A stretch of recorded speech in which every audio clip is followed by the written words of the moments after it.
10 perfect scents to start your collection.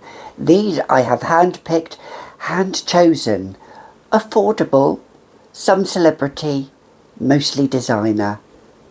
I've got you fixed.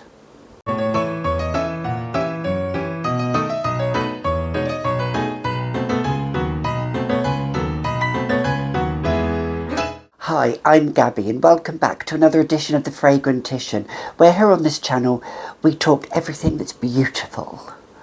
Everything that smells beautiful and just, well, beautiful.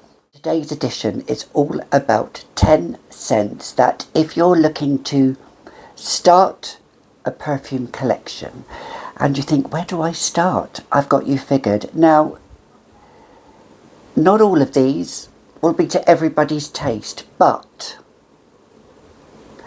some of these I've used as a point of reference, just a few. Some of them you do need in your collection, without a shadow of a doubt. And some, well, we just can't live without that one fragrance, can we? So let's get started. First one is, it's not an oldie, but it's old in the sense of it is been in the perfume industry for about 8 years, maybe 10 years. I don't know.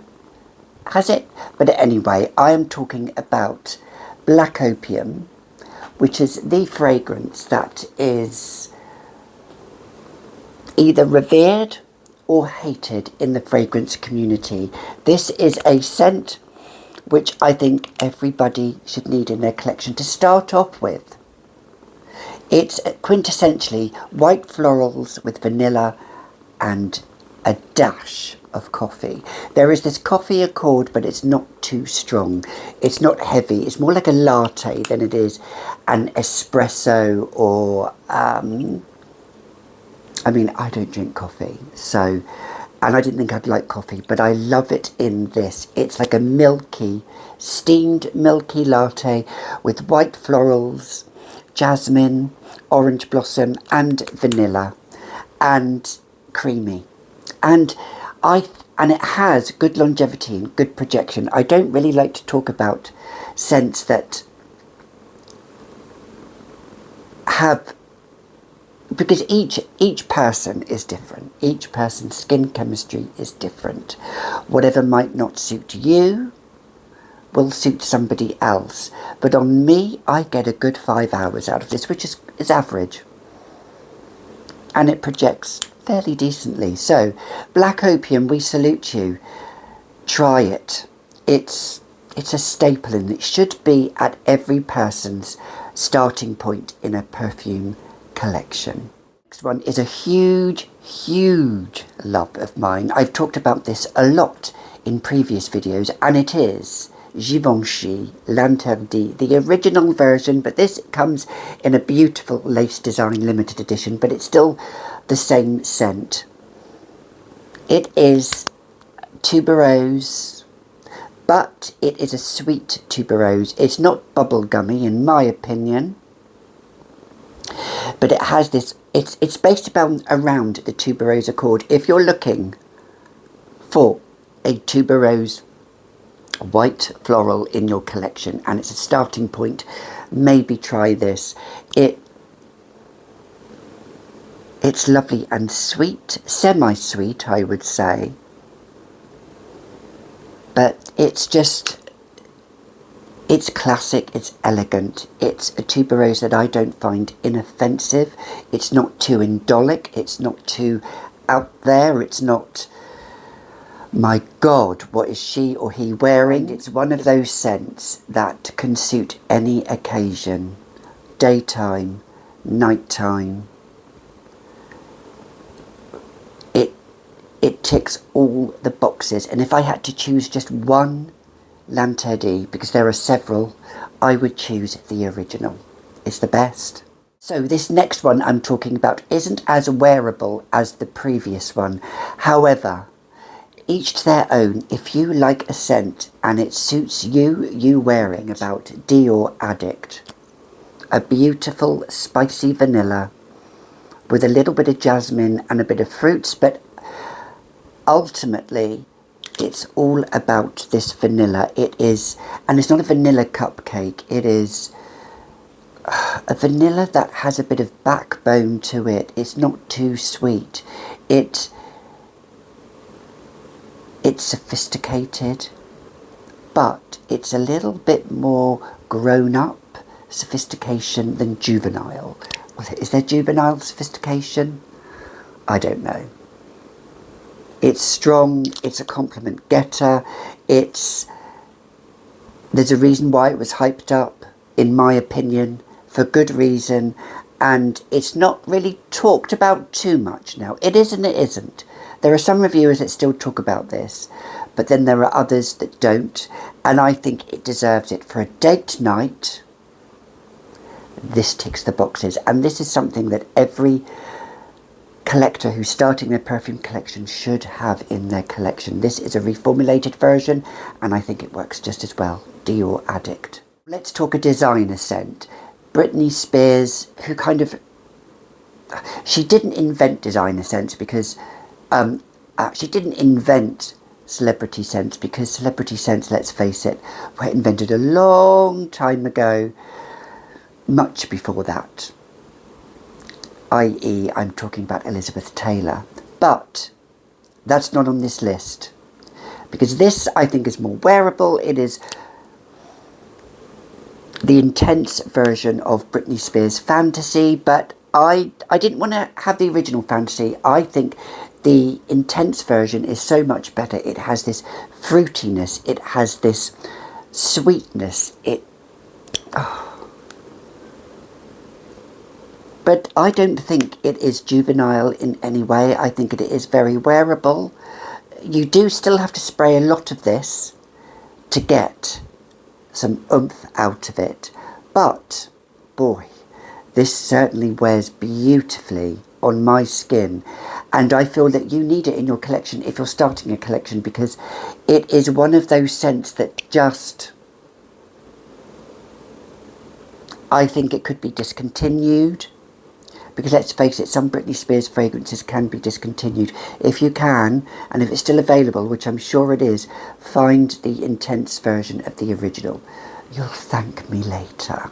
Moving on to an honorary mention in this list, and this goes to Still by Jennifer Lopez. And let's face it, the Jennifer Lopez of the fragrance industry is Veronica Says, and she spoke about this at such great lengths in a video, and she sold it to me, and I can see why. Because I don't really know what the notes are, and I don't really care, but it wears beautifully. It isn't too sweet, it isn't too floral, it isn't spicy, it's not too much of anything. It just fits with a perfect clean white blouse or shirt, jeans, or you can still dress it up every day, day or night, work, business, desk floor to the dance floor. It just does everything and more. This is, I'm going to spray this a bit because I've got to reacquaint myself with this. I feel it has a slight fruitiness to it, but it has a slight floral to it as well. It's creamy, it's delicate, it's nurturing almost. I feel the scent almost nurtures me. It's comforting. Yeah, it does. And I have worn this in times of stress, and this comforts me. I find this such a comforting scent. Now, not everybody likes this. And Tara Michelle, I'm looking at you. But for those who do love it, yeah, Still by Jennifer Lopez, it's still a beauty. Moving on to the next one is so different to the previous one. If you are looking for, in my opinion, and you know me, I don't really do these scents, but I do have a couple on my list. This one is included. Givenchy, because Givenchy do make brilliant fragrances, and I haven't got the top, I do beg your pardon, but it is Live Irresistible, which I don't spray a lot of this because it's so strong on my skin. This is the delicious version. This is like macaroons and baked cookies. You're strolling into a patisserie off a Parisian high street, or somewhere in Nice in the south of France. This is, oh, it's effervescent as it opens, but as it dries down, this sweetness really pulls through and it wafts. This is a wafter.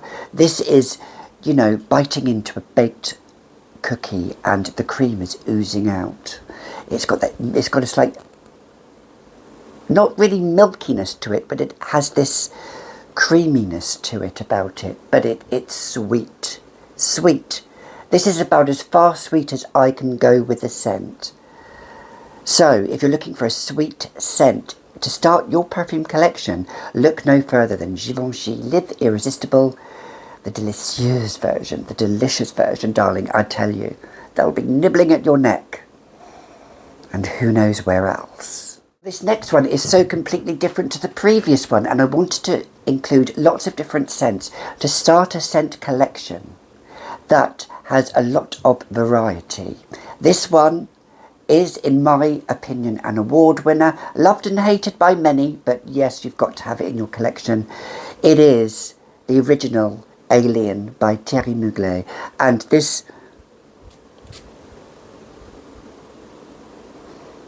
is a jasmine, ambery, woody scent, and that's all it is. It is slightly indolic from the jasmine, but it has been reformulated. But I tell you, if you can, get your hands on this. This is actually a reformulated version, or semi-reformulated version. I've had this a few years.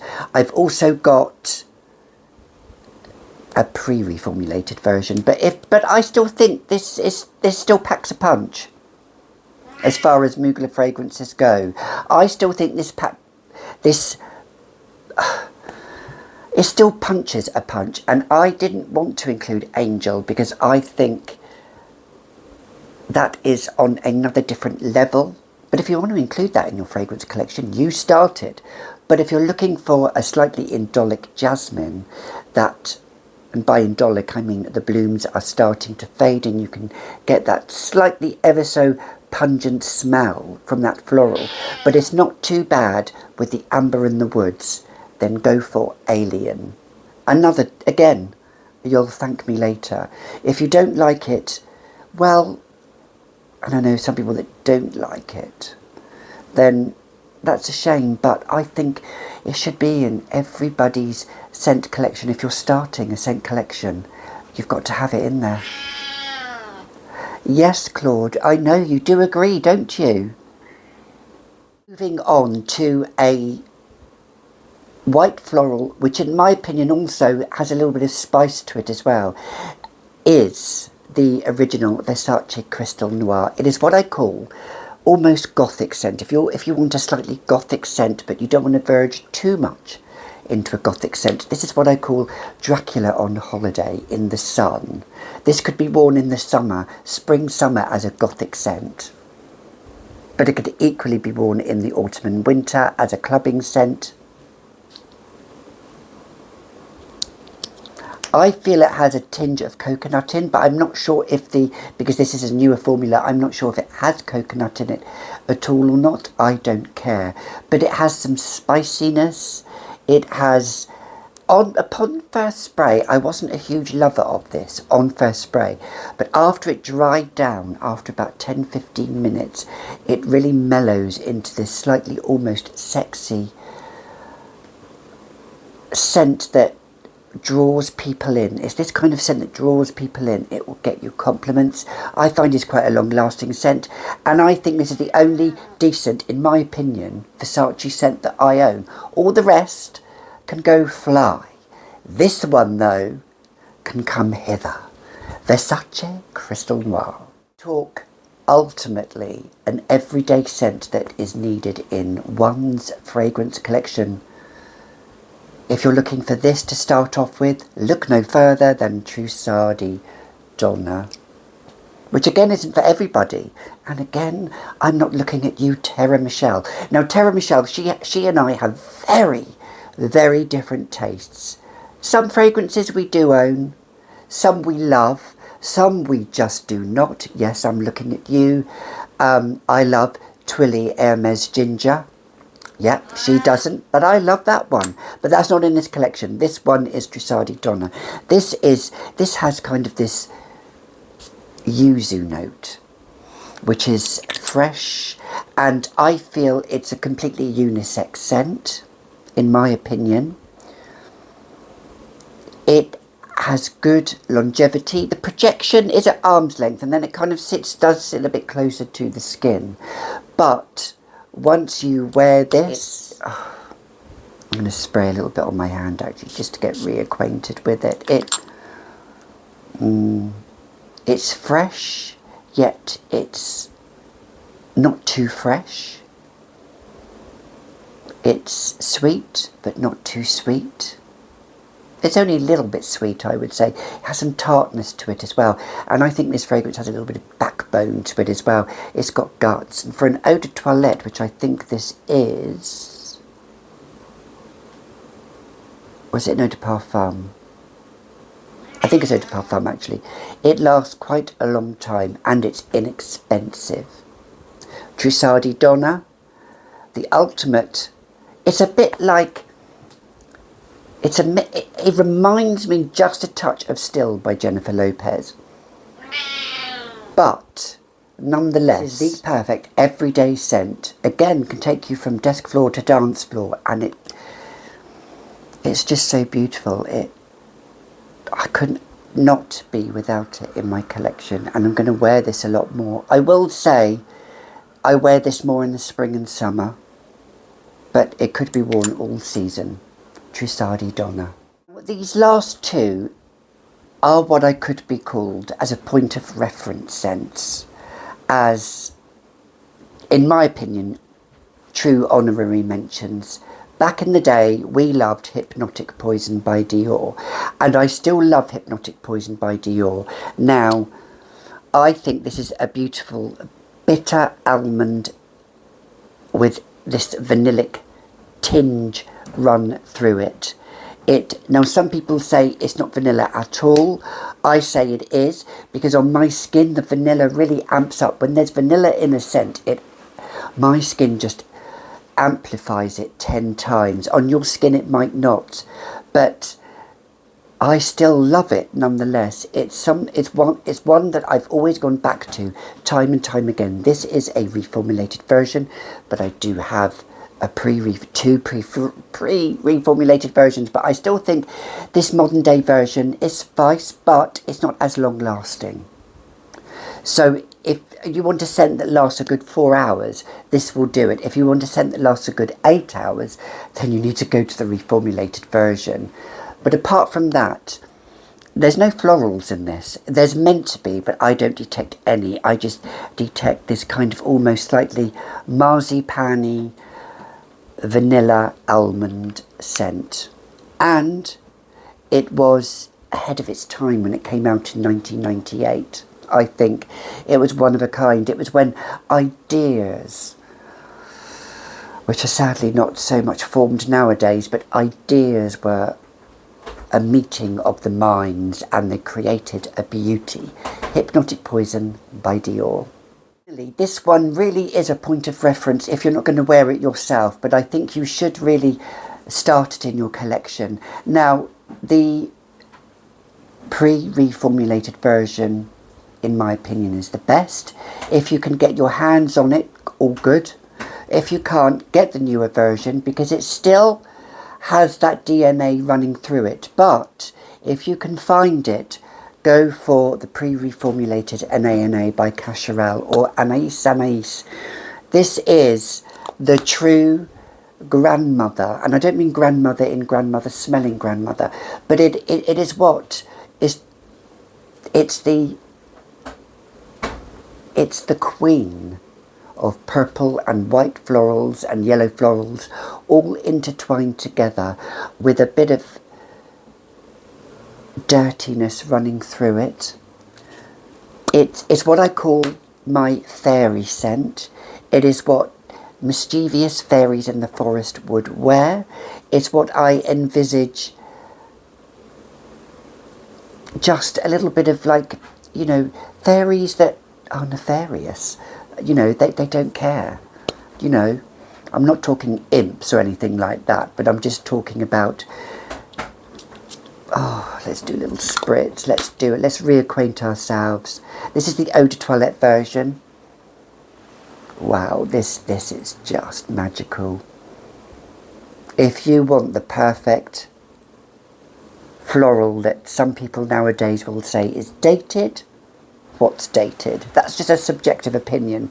Then I think an A&A by Cacharel, we all wore it back in the day in the 1980s and the 1990s. It came out, I think, around about 79. That's when it hit the market. And then throughout the 80s it just hit, and Cacharel do some fabulous fragrances, so I had to include one on this list. I was going to include a different Cacharel, but you know, my top three are this, Lulu and Eden. Those are my top three from Cacharel. You can't beat those three. This is in that top three, and if you are starting a collection that you think, I want that old-fashioned smell of white florals again, and I say old-fashioned like this because it's not old-fashioned. It's today, it's yesterday, it's of the future, it's of now. If you want to be that girl of now, wear this, because you could create a new trend by wearing this. Because I've worn this and people have said to me, you smell lovely. And when I've told them, they've recoiled in horror. So I rest my case. I think, as a side note, people are scared. People are scared to wear a scent that they think has negative connotations, which they've read or they've seen on the internet or they've seen on reviews, and then they might actually wear it and like it. And if you're not one of those people that is deterred from things like that, rock an A&A by Cacharel. So you've been watching another edition of The Fragrantician. Until next time, think about those 10 scents that I've talked about. Do you think that's a good 10 to add in a starters collection? Do you think there's a different 10 fragrances that you think somebody needs in their collection? Love to see your comments down below. But until next time, always be good to yourself, because let's face it, when the crap hits the fan, all you've got is yourself. Till the next video, I'll see you then. Bye for now.